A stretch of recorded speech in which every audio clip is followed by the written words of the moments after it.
पवन तनय संकट हरन मंगल मूर्ति रूप राम लसन सीता सहित हृदय बसौ सुरभूप राम सत्य संकल्प प्रभु सभा काल बस तोरे मेरे घोबीर शरण अब जाऊं दे हो जन खोरे। श्री राम जी सत्य संकल्प एवं सर्व समर्थ प्रभु है और हे रावण तुम्हारी सभा काल के वश है, अतः मैं अब श्री रघुवीर जी की शरण में जाता हूँ, मुझे दोष न देना। हस कहि चला विभीषण जवहि हस कहि चला विभीषण जवहि आयुहीन भये सब तवये साधु अवज्ञा तुरत भवानी साधु अवज्ञा तुरत भवानी कर कल्याण अखिल के हानि रावण जवहि विभीषण त्यागा रावण जवहि विभीषण त्यागा भयो विभव बिनु तव हे अभागा चलो हर से रघुनायक पाहे करत मनोरथ बहु मन माहे। ऐसा कहकर विभीषण जी ज्यों ही चले त्यों ही सब राक्षस आयुहीन हो गए, उनकी मृत्यु निश्चित हो गई। शिव जी कहते हैं हे भवानी साधु का अपमान तुरंत ही संपूर्ण कल्याण की हानि नाश कर देता है। रावण ने जिस क्षण विभीषण को त्यागा उसी क्षण वो अभागा वैभव ऐश्वर्य से हीन हो गया। विभीषण जी हर्षित होकर मन में अनेकों मनोरथ करते हुए श्री रघुनाथ जी के पास चल पड़े। देखे हो जाय चरण जल जाता देखे हो जाय चरण जल जाता अरुण मृदुल सेवक सुख दाता जे पद पर से तरे से नारे दंडक कानन पावन कारे जे पद जनक सोता और लाए कपट को रंग संग धर धाये हर और सर सरोज पद जेई अहो भाग्य में देखे होते मंगल भवनया मंगल हारे प्रभु सो दशरथ अजेर विहारे। वे सोचते जाते हैं मैं जाकर भगवान के कोमल और लाल वर्ण के सुंदर चरण कमलों के दर्शन करूंगा जो सेवकों को सुख देने वाले हैं।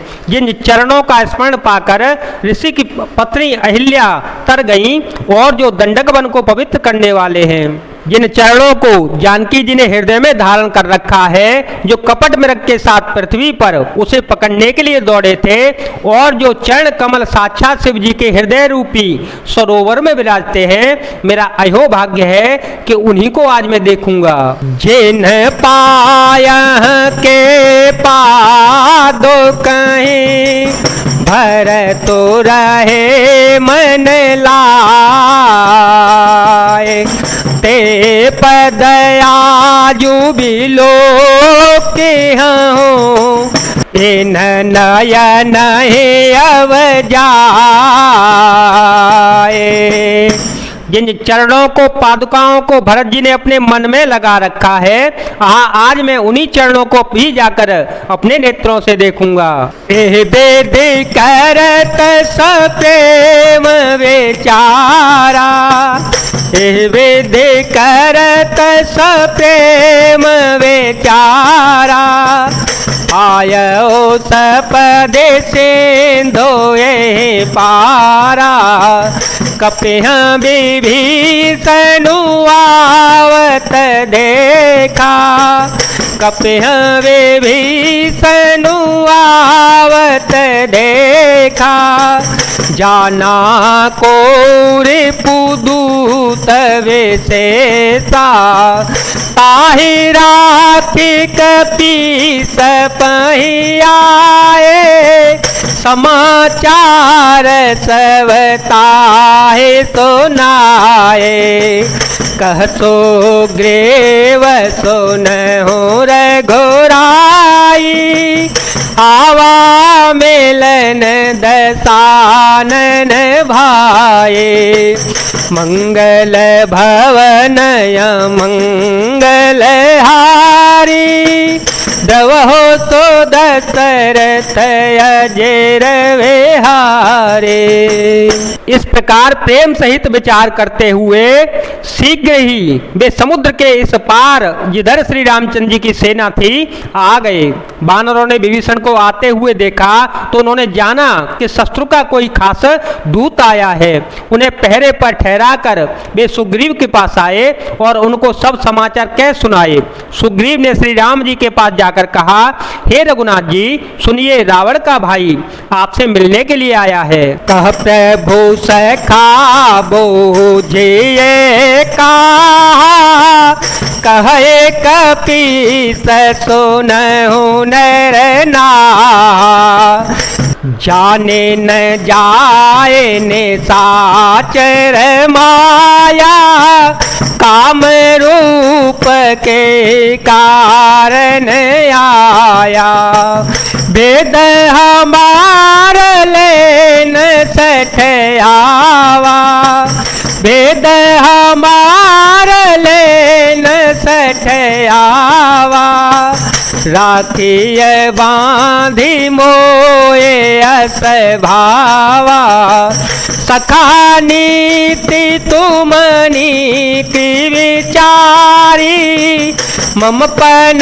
शरणागत भय हारे, मंगल भवन मंगल हारी, द्रवहो तो दशरथ अजेर विहारे।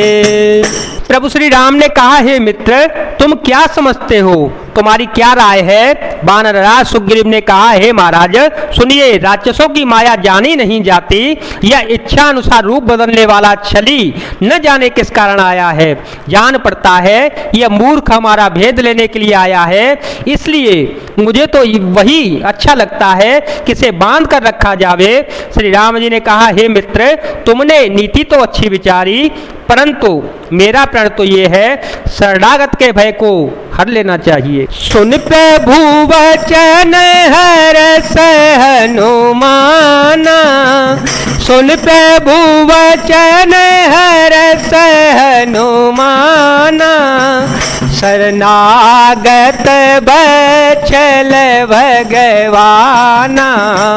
प्रभु के वचन सुनकर हनुमान जी हर्षित हो गए और मन ही मन कहने लगे कि भगवान कैसे शरणागत वत्सल शरण में आए हुए को कैसे पिता की भांति प्रेम करने वाले हैं। शरणागत कहूँ जय तजहे निजयन हित अनुमान,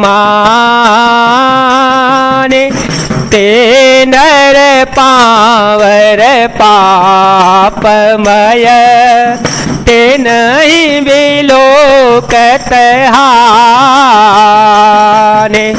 राम सिया राम सिया राम सिया राम, सिया राम जय जय राम, सिया राम जय जय राम, सिया राम जय जय राम।